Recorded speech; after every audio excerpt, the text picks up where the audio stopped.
Bersama kita mulakan membaca Al-Quran Al-Fatihah.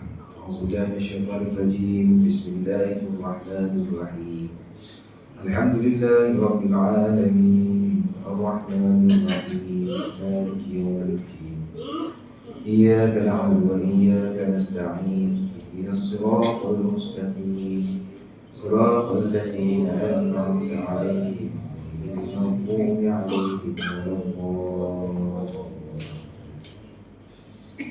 Alhamdulillah, innal hamdalillah nahmaduhu wa nasta'inuhu wa nasta'hihi wa nastaghfiruh wa na'udzu billahi min shururi anfusina wa min sayyiati a'malina. Man yahdihillahu fala mudilla lahu wa man yudlilhu fala hadiya lahu. Asyhadu an la ilaha illallah wahdahu la syarika lahu wa asyhadu anna Muhammadan 'abduhu wa rasuluh. Assalamualaikum warahmatullahi wabarakatuh. Hadiyan wa mubasyiran wa nazira balagha risalah wa adda al-amanah wa nasaha ummah. Salawatullah wassalamu alaihi wa ala jami'il anbiya'i wal mursalin wa ala sahabatihi wa ala man ahabbahu ila yaumiddin. Amma ba'du. Qala Allah ta'ala fi kitabihi al-aziz, a'udzu billahi minasyaitonir rajim. Ya ayyuhallazina amanu taqullaha haqqa tuqatih wa la tamutunna illa wa antum muslimun. Wahai orang beriman, bertakwalah kepada Allah dengan sebenar-benar takwa dan janganlah sekali-kali menjadikan dalam keadaan beragama Islam. Allah Subhanahu wa taala juga berfirman, A'udzubillahi minasyaitonir rajim. Ya ayyuhallazina amanu taqullaha wa qulu qawlan sadida yuslih lakum a'malakum wa yaghfir lakum dzunubakum wa may yuti'illaha wa rasulahu faqad faza fawzan 'azima. Wahai orang beriman, bertakwalah kepada Allah dan berkatalah dengan perkataan-perkataan yang benar. Yuslih lakum a'malakum, nescaya Allah akan mengelakkan amalan kamu, yang mengampuni dan Allah akan mengampunkan dosa-dosa kamu. Barang sesiapa yang mentaati Allah dan Rasul, maka sesungguhnya dia mendapat kemenangan yang besar. Sadaqallahul azim. Musyawati Sadaqin Musi Masjid Sadaqin Imam Sunnah dan Kuasa Masjid, serta tuan-tuan dan perempuan, ibu-ibu yang dirahmati Allah sekalian. Pertama dan selama-lamanya, seperti biasa, mari sama-sama kita memanjatkan setinggi-tinggi syukur kita kepada Allah Subhanahu wa taala atas izin dan inayahnya serta taufik dan hidayahnya. Alhamdulillah, pada malam ini kita diberikan kesempatan dari Allah Subhanahu wa taala untuk solat berjemaah, kemudian kita dapat duduk sementara nanti masuknya waktu Isya ini, di malam yang sebelum ini. Dalam tazkirah, mudah-mudahan apa itu yang kita buat pada malam ini dinilai oleh Allah Subhanahu wa taala sebagai amal soleh, insyaallah. Baik, sebelum kita sambung bacaan kitab kita, lebih dahulu saya nak baca apa yang ditulis oleh Syekh Nawawi Al-Battani dalam kitab Nasrul Ibad. Dia kata dalam Pusat 69 itu disebut tentang ada 3 tanda kebaikan seseorang hamba. Ada 3 tanda. Dan kita dalam hidup ni kadang dia ada banyak tanda-tanda. Nak demam, tanda nak demam, sakit tekak. Itu boleh. Nak demam je nak demam. Tekak sakit. Bila demam je ni. Dia berat tekak, tak tahu apa sedap kan. Tapi kadang-kadang sakit tekak tu dia tak jadi demam pun. Dia cuma tanda-tanda demam. Sama juga ya. Jadi kata Syekh Nawawi ini kita ada 3. Dia kata ada 3 kebaikan bagi seorang hamba. 3 tanda. Iza aradallahu bi'abdin khairan, apabila Allah Subhanahu wa taala menghendaki kebaikan kepada hamba-Nya. Bila Allah nak bagi kebaikan, ya. Yang pertama, faqahahu fid din. Allah akan memahamkannya tentang agama. Itu tanda Allah nak bagi. Tanda Allah bagi kebaikan. Sebab kita pun biasa dengar sabda Nabi Islam, man yuridillahu bihi khairan yufaqihu fid din. Ini hadis kan. Sesiapa yang Allah nak bagi kepadanya kebaikan, yufaqihu fid din. Allah akan memahamkannya tentang agama. Jadi kita duduk di dalam masjid ini, duduk dalam mana-mana majlis ilmu, majlis tazkirah yang berkaitan dengan bagaimana kita nak memahami tentang agama kita, itu tanda Allah nak bagi kita ni jadi baik. Tanda Allah nak bagi kita ni jadi baik. Dia bukan kita aja. Kalaulah dalam keluarga kita Allah mudah untuk memberikan kefahaman tentang agama kepada ahli keluarga, itu tanda Allah nak bagi ahli keluarga kita itu jadi baik. Kalau dalam masyarakat kita, orang kampung kita ni, kalau mudah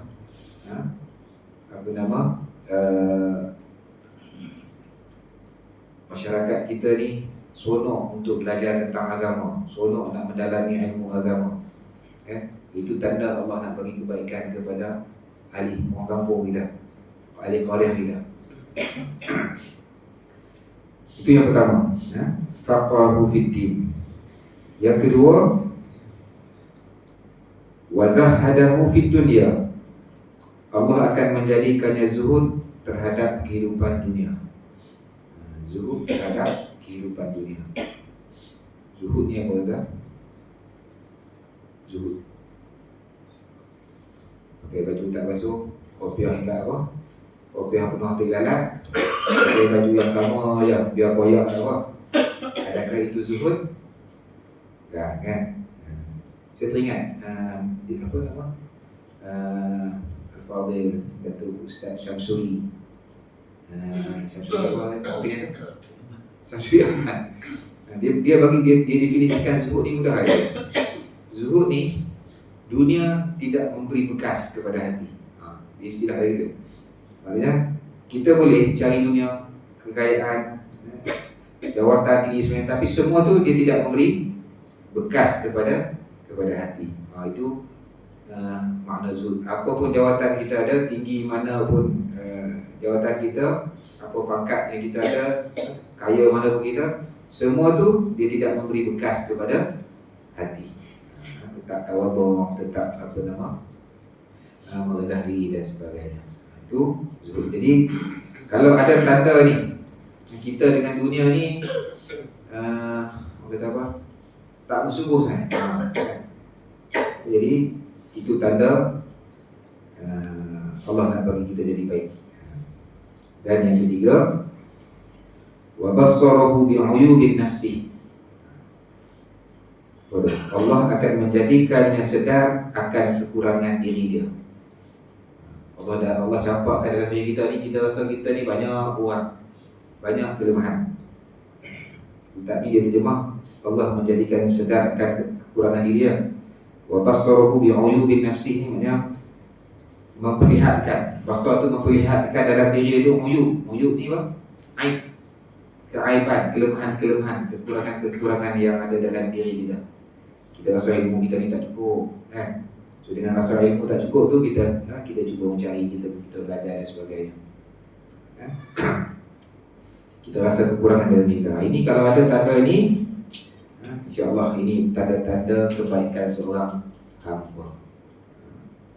InsyaAllah yang duduk dalam masjid kita pada malam ni, ingat insyaAllah tanda-tanda ni mudah-mudahan ada dekat kita lah. Tanda-tanda ini ada dalam diri kita. Kadang-kadang susah nak tengok keaiban diri. Susah orang nampak keaiban kelemahan diri dia. Orang lebih mudah nampak apa? Keaiban orang lain. Kelemahan orang lain tu mudah. Tapi nak tengok lemah diri sendiri, nak rasa diri kita kurang ni so susah kan? Susah. Jadi sebab tu bila saya baca ni, teringat saya nak kongsi untuk diri saya dan juga untuk tuan-tuan lah. Mudah-mudahan ketiga-tiga tanda ni khususnya kepada yang kedua dan yang ketiga tu, kita rasa kurang dalam kekurangan diri kita. Saya ada diminta satu penerbit untuk tulis satu bab dalam buku pendidikan Islam lah, yang dia akan digunakan oleh pelajar-pelajar di Institut Pendidikan Guru. Dalam tu ada banyak tajuk, ada kurikulum dia, dan ada banyak tajuk, ada 6-7 tu kot. Salah satu tu pihak penerbit minta saya tulis. Tajuk dia bagi pada saya Fiqhus Salah. Fiqhus Salah. Jadi bila dia bagi kat kita tu, kita kena study lah. kita kena study banyaklah kita kan, beberapa jadi kita tu. Bila baca tu, ya Allah, banyak lagi rupanya. Kita rasa kita dah macam okey dah bab sembahyang.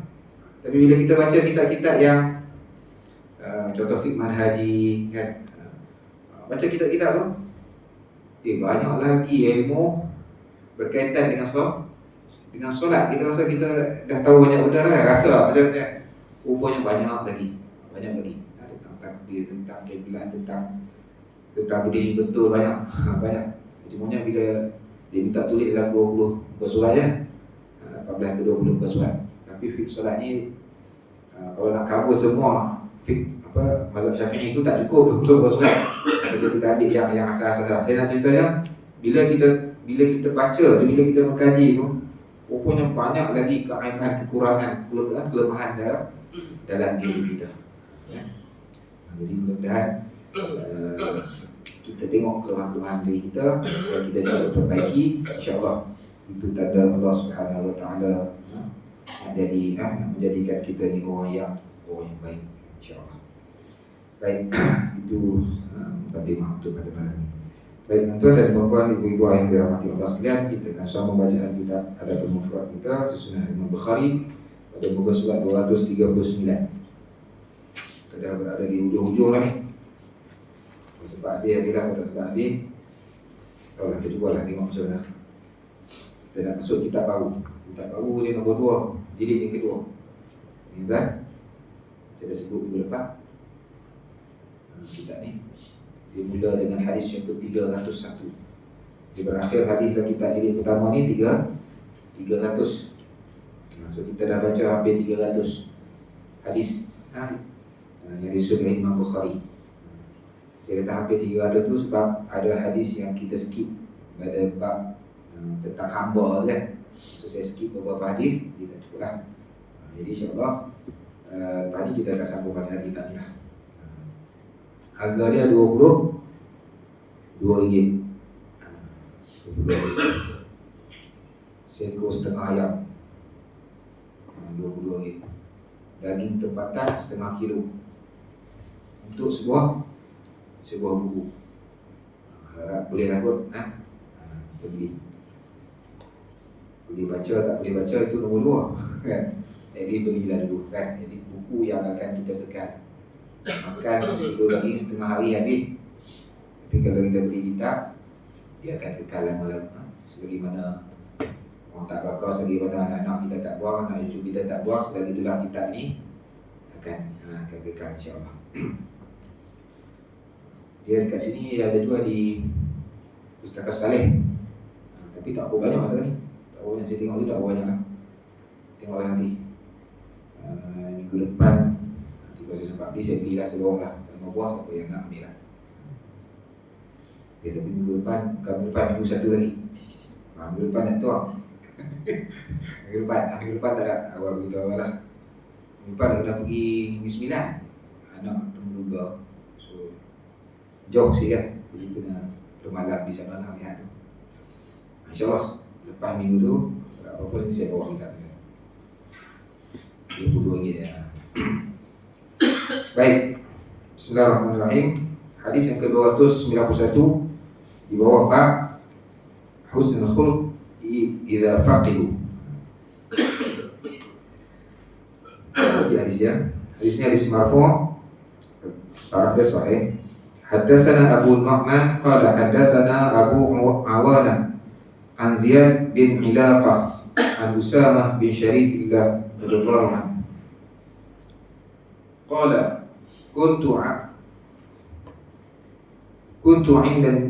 kuntu 'inda an-nabi sallallahu alaihi wasallam wa ja'atil a'rab nasun katsirun min ha huna wa ha huna فسكت الناس لا يتكلمون غيرهم فقالوا يا رسول الله أعلينا حرج في كذا وكذا في أشياء من أمور الناس لا بأس بها فقال يا عباد الله وضع الله الحرج إلا امرأة اقترض امرأة ظلما فذاك الذي حرج وهلك قالوا يا رسول الله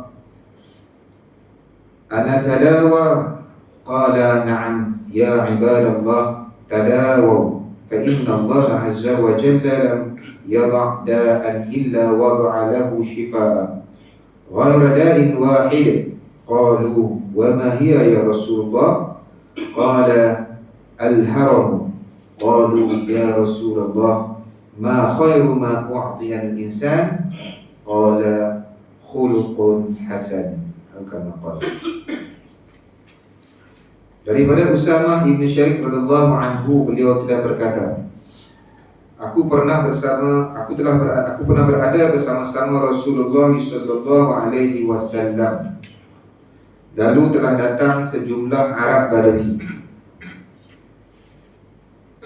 Usamah kata dia pernah duduk sama-sama dengan Nabi. Dan masa dia duduk tu datang sekumpulan orang Arab Badui. Orang Badui ni orang macam mana? Kalau kita dah biasa ni, orang kampung, orang padang pasir, orang asli itulah. Lalu telah datang sejumlah Arab Badui, orang ramai di sana sini. Mana tempat tu saya buatlah. Orang ramai tidak bercakap bersama sendiri. Lalu mereka bertanya kepada Rasulullah, wahai Rasulullah, apakah atas kami dosa dalam melakukan begitu begini? Yakni dalam segala sesuatu dari urusan orang ramai yang tidak mengapa dengannya. Dalam syarah sebut, adakah kami berdosa macam menyindir, kata kat orang, cerita pasal orang ni, cerita pasal orang tu dalam masyarakat kan? Kita duduk ramai-ramai ni, yang biasa kita buat apa? Kita akan cakap tentang orang. Mungkin bila apa yang kita cakap tu benda baik, ada yang kita cakap benda yang tak baik, benda yang biasa yang kita berbuat dalam masyarakat.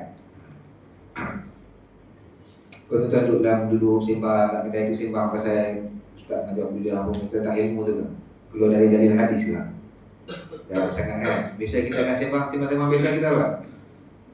Sembang kita pasal orang lah, aku nampak haji tu gini, aku nampak gini. Itulah kan perbualan biasa. Jadi, adakah itu berdosa? Maka Rasulullah menjawab, wahai hamba Allah, Allah telah mengangkat daripada kalian akan dosa, melainkan seorang yang memperlakukan orang lain secara zalim. Maka demikian itu yang benar-benar berdosa dan celaka. Okay.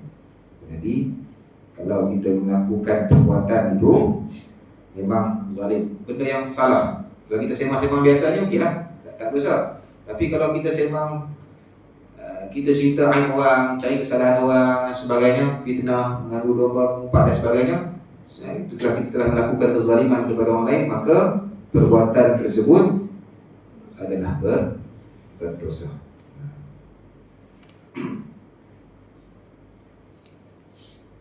Itu satu perkara. Dan dalam syarah juga ada sebut, dibincangkan juga tentang bagaimana yang ditujukan dalam bab ini adalah tentang adab bertanya. Okay, adab bertanya. Maknanya mereka bertanya ni bukan tanya saja-saja. Tanya tu memang tak tahu. Memang kita bertanya tu untuk mencari jawapan. Kita bertanya tu untuk nak bagi kita faham, untuk nak bagi kita tahu. Ya Rasulullah, wahai Rasulullah. Okey, itu yang pertama berkaitan dengan dosa. Jadi bila saya baca, saya rujuk, tengok dalam diri sendiri kan. Memang banyak dah kita bercakap benda benda-benda yang mungkin kalau kawan kita dengar, orang lain dengar, dia tahu apa yang kita cakap, dia terasa hati. Kita tak cakap benda yang betul tentang dia, kita cakap tentang keburukan dia, kita cakap tentang aib dia. Mudah-mudahan Allah ampunkan dosa kita. Karena kita tak pasal, kita seronok sembang tu. Atau ni saya tu, kalau kita seronok tu kan kita terlepas juga. Terlepas juga kan. Jadi kita minta sebab tu dosa kita ni Tak kisahlah banyak mana pun, yang penting kita sedar dan juga kita mohon ampun kepada Allah Subhanahu wa taala. Sebab Allah Subhanahu wa taala ini memang Maha Pengampun, memang Maha Pengampun. Itu saya bawa beberapa ayat Al-Quran yang berkaitan dengan Allah Subhanahu wa taala ini Maha Pengampun, Maha Pengampun. Contohnya ayat surah Az-Zumar ayat 53. A'udzubillahi minasyaitonir rajim. Qul ya ibadiyallazina asrafu ala anfusihim la taqnatu min rahmatillah. Innallaha yaghfiruz dzunuba jami'a. Innahu huwal ghafurur rahim. Katakanlah wahai Muhammad, wahai hamba-hambaku yang telah melampaui batas terhadap diri mereka sendiri. Allah kata kepada Nabi, wahai Muhammad, wahai hamba-hambaku yang telah melampaui batas terhadap diri mereka sendiri, yakni dengan perbuatan-perbuatan maksiat, janganlah kamu berputus asa daripada rahmat Allah. La taqnatu min rahmatillah. Jangan kita berputus asa daripada rahmat Allah. Innallaha yaghfiruz dzunuba jami'a. Kerana apa? Sesungguhnya Allah akan mengampunkan segala dosa. Semua dosa ni Allah mengampunkan. Innahu huwal ghafurur rahim. Sesungguhnya dialah yang Allah yang Maha Pengampun lagi Maha Mengasihani.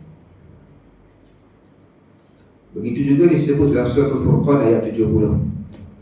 Illa man taba wa amana wa amila salihan faulaika yubaddilullahu sayyi'atihim hasanat wa kana Allahu ghafurur rahim.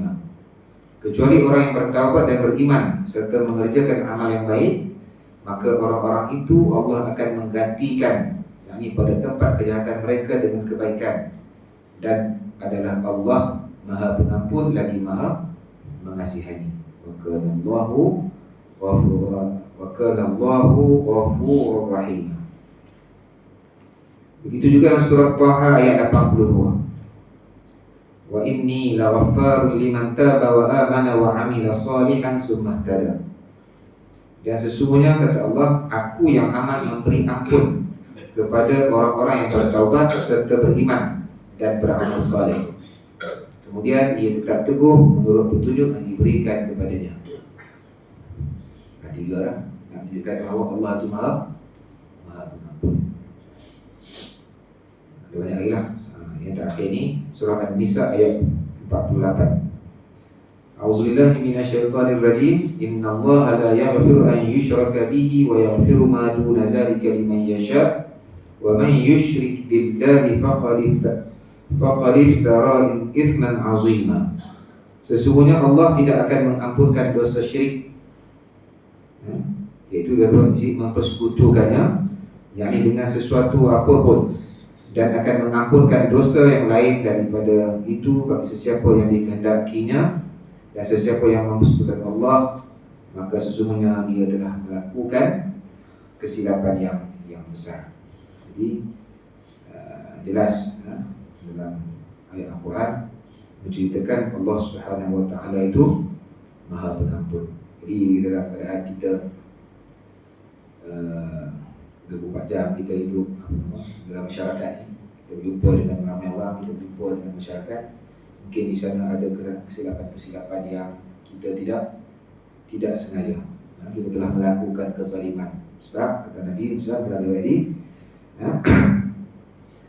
orang yang melakukan berdosa dan celaka, orang yang dia melakukan kesilapan kemudian dia tidak bertaubat kepada Allah. Baik. Saya nak tanya, kalau kita buat silap, orang mengampunkan kita. Tapi kalau kita buat silap, orang kita minta ampunkan dia tak nak ampun kita. Macam mana kita? Kita dengan Tuhan insya-Allah, kan? Kalau kita buat ada dosa dengan orang, kita dah minta ampun dan minta maaf, tapi dia tak nak maafkan juga. Itu dia dengan Allah. Kita insya-Allah dah selesai lah, kan? InsyaAllah kita dah selesai. Sebab kita dah berusaha lah untuk minta maaf dengan orang. Dia apa nama kata, kalau kita dengan manusia ni kena tambah satu lagi lah. Pada Allah kita menyesal, kemudian kita tak buat lagi kan, bertobat. Ada 3 syarat. Kalau dengan orang tambah satu lagi. Kalau ada dosa kita tu dengan orang, kena jumpa dia, minta maaf. Kalau kita dah terambil barang dia, hantar balik, minta maaf dan sebagainya. Itu dengan manusia. InsyaAllah kan? Kalau kita ikhlas, kita serahlah kepada Allah Subhanahu Wa Taala. Mudah-mudahan Allah Subhanahu Wa Taala mengampunkan segala dosa dan juga kelemahan kita.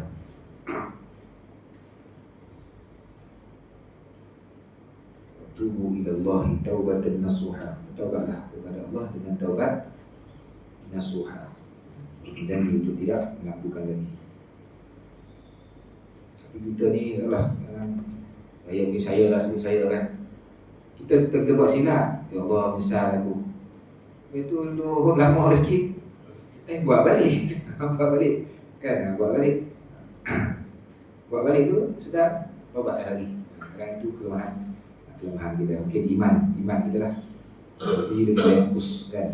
Kadang-kadang bertambah, kadang-kadang dia berkurang. Baik, itu yang pertama.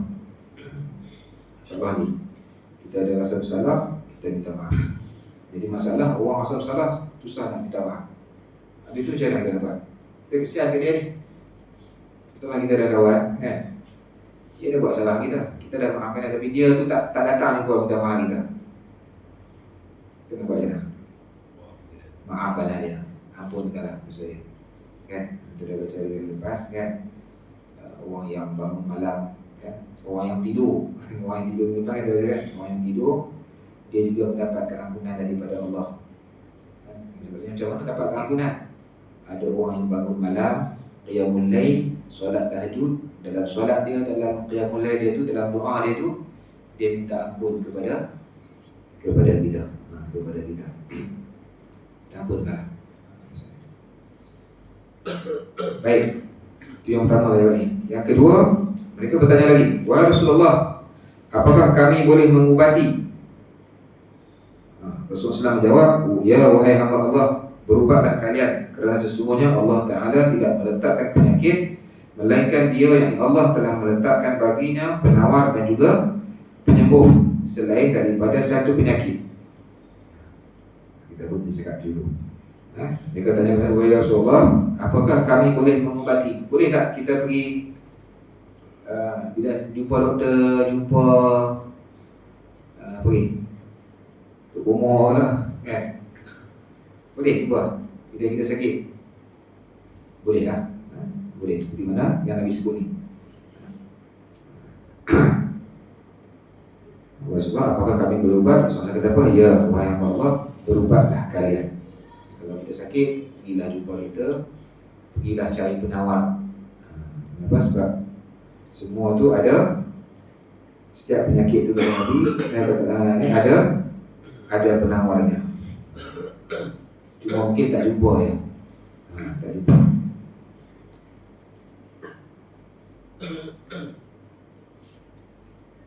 Ingat yang kita pun sedia maklum kan. Tapi ada juga orang yang dia gini, atau ada fahaman yang dia tak nak pergi, kita biar dia baik sendiri dan sebagainya. Tapi tak ramai lah, tapi ada orang yang panggil itu. Sedangkan dalam Islam, sakit kita disuruh berubat. Sakit disuruh berubat. Sakit zahir berubat cara zahir, sakit batin berubat cara batin. Ni yang duduk dalam ni, mungkin ada yang sakit, mungkin ada yang sekadar untuk pemeriksaan. Ni yang duduk dalam ni lah ni. Kita duduk dalam ni, kita insyaAllah dia dalam, kita apa, merawat batin. Batin kita. Kalau zahir, sakit gigi, kita pergi klinik gigi, demam pergi jumpa doktor cari ubat demam kan? Tapi kalau hati tak tenang, suka bercakap benda-benda yang tak elok kan? Dia kena duduk kat sini. Tempat dia, klinik dia di sini.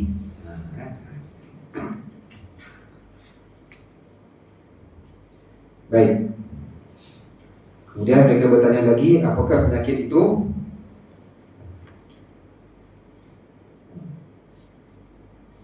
Apakah penyakit itu Rasulullah? Rasulullah menjawab, tua, penyakit tua ni. Ini tak ada ubat, tak ada penawar. Mereka bertanya, apakah yang terbaik yang diberikan kepada manusia? Rasulullah menjawab, akhlak yang baik. Itu yang nak ceritanya, apakah penyakit itu Rasulullah? Rasulullah menjawab, tua. Tua ni makanlah ubat pun umur tu tetap bertambah. Muka nak bagi nampak muda sikit tu boleh, tapi umur tu tetap dia akan bertambah dari sehari ke sehari. Setiap saat kita tu, setiap jam gerak tu dia akan bertambah. Usia tua. Bila usia tu ni ada penyakit yang kita inilah, cik manis, darah tinggi, jantung, kan? Bukan kata orang muda-muda tak kena. Bila masuk umur tua ni, 60, 70 ni, itu penyakit-penyakit yang biasa, yang biasa. Umum. Jadi dapat semata dah siap. Itu pun nak bawa, itu jadi kelabu tu. Lagi satu, saya nak lagi buat baru lah sekarang ni. Dia bila kita pakai yang kelabu dekat ni, okey. Bila pandang tengok depan dia jadi kelabu. Kita tak biasa. Sekarang je lah. Jadi duduk dalam kelas tu, dia buka kan. Jadi tak apa nak. Tapi kalau baca memang terang lah. Malam ni duduk dalam bank kerja, tu pun nak bawa. Itu tanda-tanda juga tu. Tanda-tanda. Bila dah masuk 50 ni, tanda-tanda mata pun tak ubah. Tak apa dia nak buat. Jadi umur tua ni tak boleh, kan? Maknanya sampai masa kita akan lalui lah proses tu. Makanlah ubat, makanlah apa, pil apa pun, usia tetap akan bertambah. Kemudian mereka bertanya, apakah yang terbaik yang diberikan kepada manusia? Rasulullah menjawab, akhlak yang baik. Akhlak yang baik. Baik, hadis yang ke-290.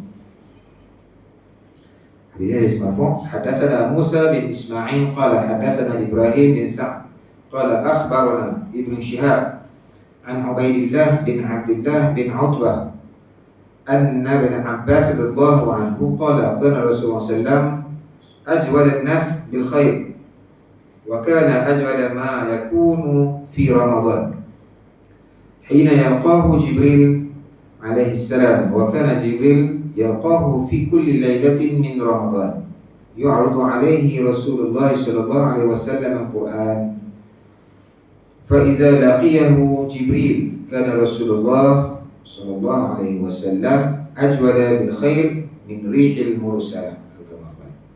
Daripada Ibn Abbas radhiyallahu anhu, beliau telah berkata, adalah Rasulullah SAW manusia yang pemurah dengan kebaikan. Kita baca banyak hadis dua ni menunjukkan bahawa Nabi SAW ni seorang yang sangat pemurah. Dan adalah baginda Nabi SAW terlebih pemurah, terlebih baik pada bulan Ramadan. Ketika Jibril AS menemui baginda Nabi SAW, dan adalah Jibril AS menemui baginda SAW pada setiap malam bulan Ramadan, Rasulullah SAW membaca Al-Quran kepadanya. Dan apabila Jibril AS menemui baginda SAW, adalah Rasulullah paling pemurah dengan kebaikan, melebihi angin yang bertiup. Dan ceritanya akhlak baik salah satunya adalah sifat pemurah. Sifat pemurah. Hadis yang ke-293. Hadis ini diskusi. Haddatsana Muhammad bin Salam qala akhbarana Abu Muawiyah 'an al-A'mash 'an Syaqiq 'an Abi Mas'ud al-Ansari radhiyallahu anhu. Qala Rasulullah sallallahu alaihi wasallam, "Husiba rajulun ممن كان قبلكم فلم يوجد له من الخير إلا أنه كان رجلا يخالط الناس وكان موسرا فكان يأمر غلمانه أن يتجاوزوا عن المعسر قال الله عز وجل فنحن أحق بذلك من fatajawaza anhu.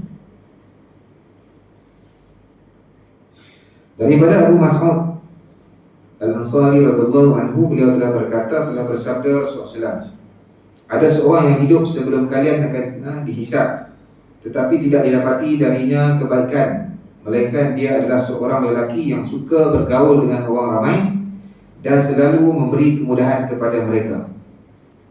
Dia menyuruh para pembantunya memaafkan orang-orang yang kesulitan dalam membayar hutang, yang menghalalkan. Maka Allah SWT, maka kami lebih berhak dengan demikian itu daripadanya, lalu Allah mengampuninya. Faham kan? Ada seorang hidup yang dihisab tapi tak ada kebaikan, melainkan dia ni orang yang suka tolong orang, dia suka bercampur dengan orang masyarakat, dan dia suka memudahkan urusan orang. Dan dia juga ada pembantu dia, kalau ada orang hutang dia tak mampu nak bayar dan sebagainya, maka dia minta pembantu dia tu, maknanya memaafkan, maknanya kira settle lah hutangnya. Ini antara akhlak yang baik, antara akhlak yang baik.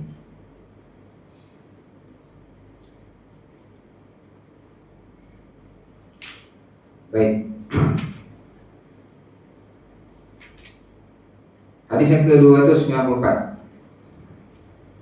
Hadis marfu', haddatsana Muhammad bin Salam an Ibni Idris qala sami'tu abi yuhaddis an jaddi an Abi Hurairah radhiyallahu anhu su'ila Rasulullah sallallahu alaihi wasallam ma aktharu ma yudkhilul jannah qala taqwallah wa husnul khuluq qala wa ma aktsaru ma yudkhilun nar qala al-ajwafani al-fam wal fash. Ini telah baca dah hadis ni berkaitan dengan ni dalam riwayat yang sebelum ni. Daripada Abu Hurairah radhiyallahu anhu ditanya Rasulullah SAW, apakah yang paling banyak memasukkan seorang itu ke syurga? Rasulullah menjawab, takwa kepada Allah dan akhlak yang baik. Ingat 2 minggu lepas kita dah baca. Cerita yang sama tapi orang yang meriwayatkan tu orang. Kalau ditanya kepada Islam, apa yang paling banyak memasukkan seorang ke syurga? Nabi jawab apa? Orang yang bertakwa kepada Allah dan orang yang berakhlak mulia. Mudah-mudahan apa yang Nabi sebut ni kita termasuk kan orang yang sentiasa takut kepada Allah Subhanahu Wa Taala. Takut nak cakap benda yang kita tidak pasti. Takut benda yang kita tak jelas, tak tahu kan. Takut apa yang kita cakap itu benda yang tak benar, menyebabkan keberkahan di sisi Allah Subhanahu Wa Taala.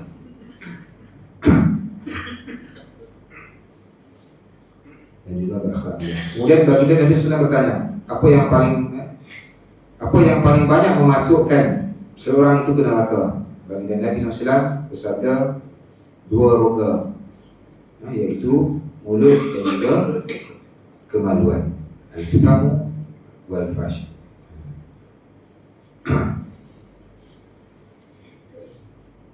Hadis yang ke-295, hadis marfu', haddatsana Ibrahim bin al-Mundhir qala haddatsana an Muawiyah an Abdurrahman bin Jubair an abihi an Nawas bin Sam'an al-Ansari annahu sa'ala Rasulullah sallallahu alaihi wasallam 'anil birri wal ism qala al-birru husnul khuluq wal ismu ma hakka fi nafsik wa karihta an yattali' alaihi nas. Daripada Nawas bin Sam'an al-Ansari radhiyallahu anhu bahawasanya dia telah bertanya kepada Rasulullah SAW tentang kebaikan dan juga dosa. Rasulullah menjawab, kebaikan adalah akhlak yang baik dan dosa adalah apa yang tergerak, yakni yang terlintas di dalam diri kamu, yakni rasa keraguan terhadap sesuatu dan engkau tidak suka bahawa manusia mengetahuinya. Kan?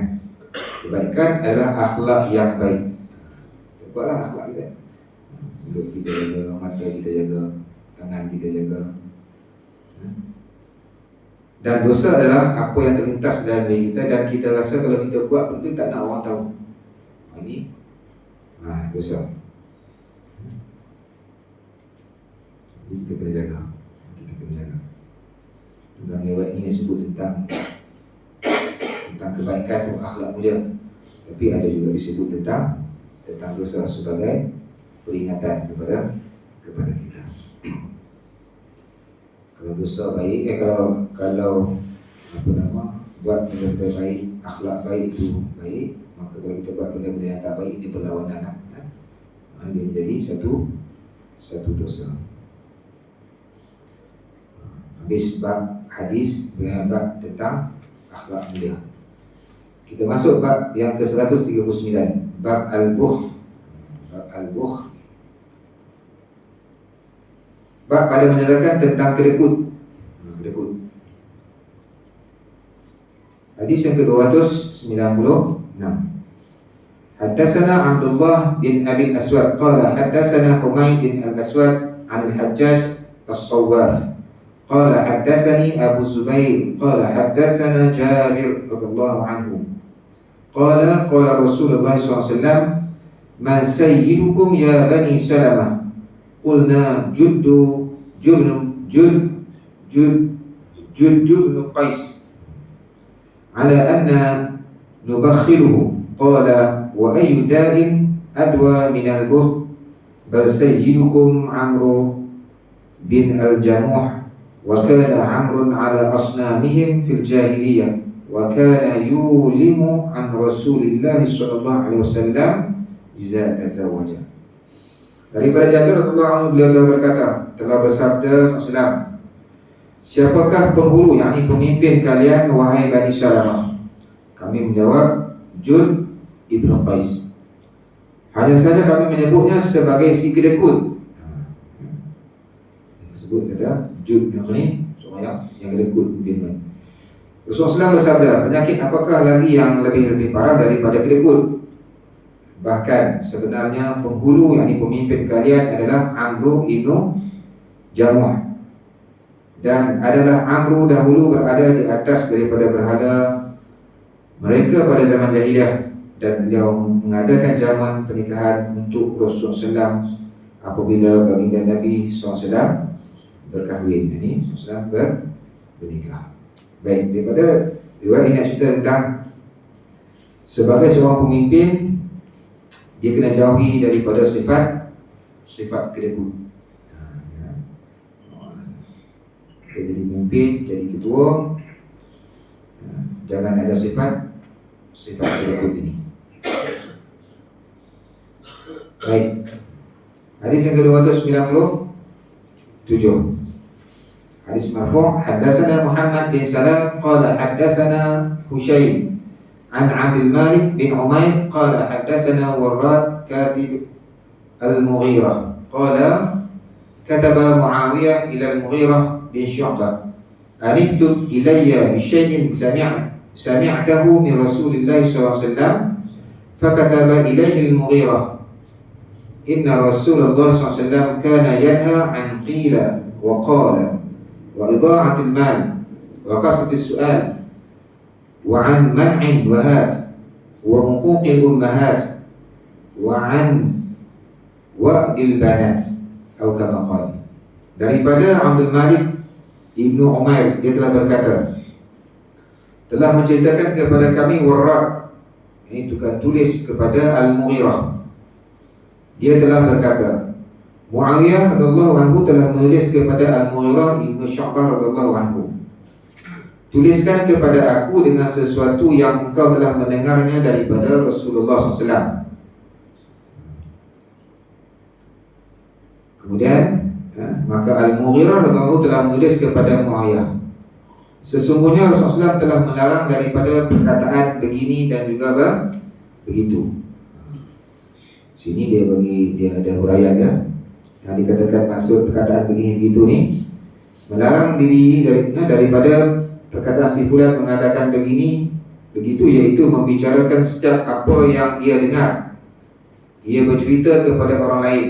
Seperti katanya tadi, ada yang mengatakan demikian, atau si fulan berkata demikian, sedangkan dia tidak mengetahui kebenaran hal atau cerita tersebut.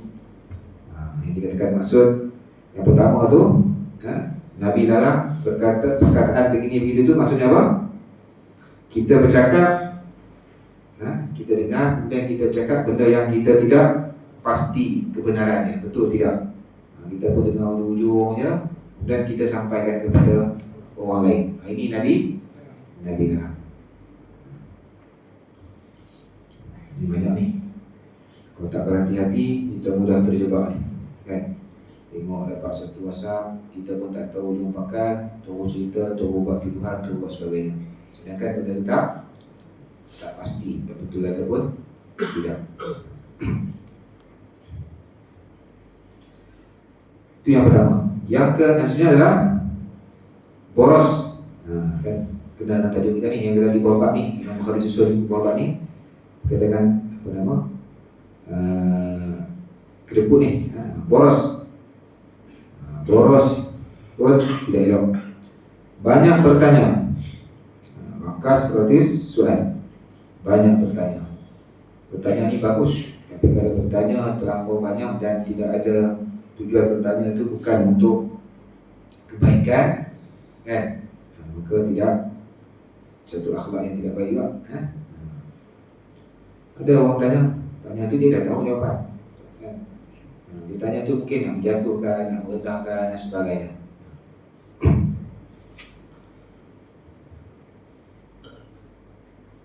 Kemudian lagi, wa'an man'in wahad, tidak mahu memberi tapi meminta-minta. Maknanya apa? Dia ikut, kan? Orang lain dia nak tidak mahu memberi tapi meminta. Mudah-mudahan tak ada lapangan kita dalam mampu masyarakat kita ni. Kalau ada, kalau tak adalah masjid ni. Kalau ada, berubah, kan? Dia ni juga ikut, kan? Tapi orang lain dia nak. Kemudian wa huquqil ummahat, derhaka kepada ibu. Derhaka kepada ibu. Dan yang terakhir, wa'an wa'dil banat, menguburkan anak-anak perempuan hidup-hidup. Memang dia hilang juga, kan? So dalam riwayat ini ada sebut tentang apa? Tidak mahu memberi itu. Maknanya kedekut. Ini semua benda-benda biasa je sebagai tazkirah kepada kita. Dan hadis yang ke-297 tu sama macam yang sebelum ni, yang bermaksud daripada Ibnu Al-Munkadir, aku telah mendengar Jabir bin Abdullah berkata, tidak pernah Nabi SAW diminta sesuatu lalu Nabi SAW mengatakan tidak. Diminta itu hadis ni, Nabi kalau diminta pertolongan, bantuan sebagainya, Nabi tidak berkata tidak. Nabi akan cuba, Nabi akan membantu. Wallahu a'lam. Tapi ada dua bab, ada dua hadis lagi, insya-Allah. Apalah, kita akan sambung pada minggu-minggu yang akan datang. Wallahu a'lam. Mudah-mudahan ada manfaat apa yang kita baca pada malam ini. Dan yang kurang tu saya minta maaf, mana yang lebih kita akan ambil manfaat bersama, insya-Allah. Auzubillahi minasyaitonir rajim. Bismillahirrahmanirrahim. Alhamdulillahirabbil alamin wa bihi nasta'in wassalatu wassalamu ala Rasulillah wa ala alihi wa sahbihi ajma'in. Allahumma ij'al jam'ana hadza jam'an marhuma wa tafarraqana min ba'dihi tafarruqan mubaraka wa ma'suma. Allahumma arina al-haqqa haqqan warzuqna ittiba'ahu wa arina al-batila batilan warzuqna ijtinabah. Allahumma rabbana atina fid dunya hasanah wa fil akhirati hasanah wa qina azaban nar. Sallallahu ala sayyidina Muhammadin wa ala alihi wa sahbihi wa baraka wa sallam. Walhamdulillahi rabbil alamin. Wabillahi taufiq wal hidayah wa ridha wa inayah. Assalamualaikum warahmatullahi wabarakatuh. Waalaikumsalam.